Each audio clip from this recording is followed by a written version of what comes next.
27 марта в постоянном представительстве Коми в Москве состоится презентация музыкальных произведений, которые посвящены столетию Коми. Автор – московский композитор Жанна Габова. Сама она человек южный, а ее супруг из Карткиросского района.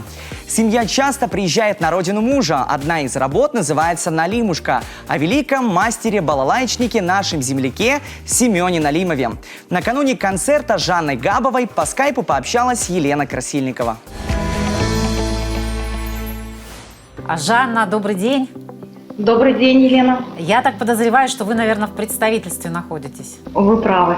То есть фактически на таком небольшом кусочке Коми земли в Москве. А Жанна, я знаю, что прозвучит и произведение, посвященное Семену Ивановичу Налимову. Да. Это будет небольшая премьера.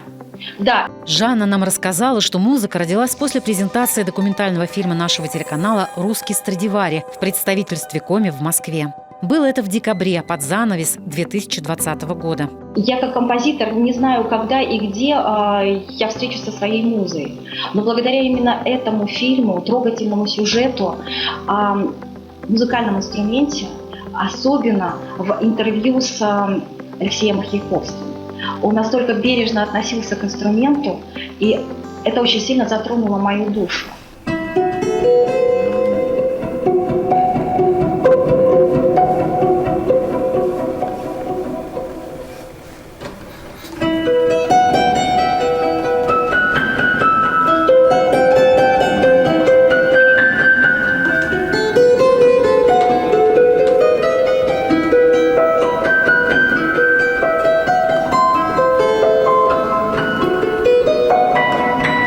Оно называется «Налимушка».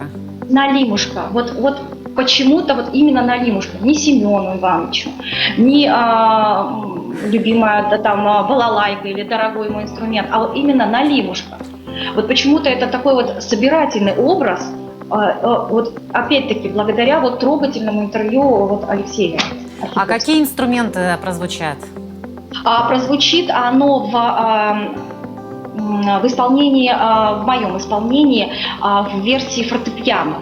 А с оркестром и для двух домор или двух балалайк оно прозвучит, мы планируем, чтобы оно прозвучало в мае на праздновании столетия республики. Дни Республики Коми в Москве пройдут с 23 по 31 мая и завершатся гала-концертом в Большом театре. По словам Жанны Габовой, она мечтает, чтобы ее произведения исполнили воспитанники музыкальной школы села Выльгард, которая носит имя Семена Налимова, и симфонический оркестр театра оперы и балета Республики.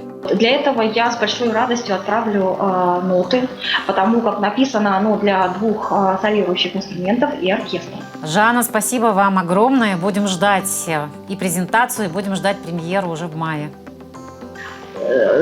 Дай бог, сама бы этого очень хотела.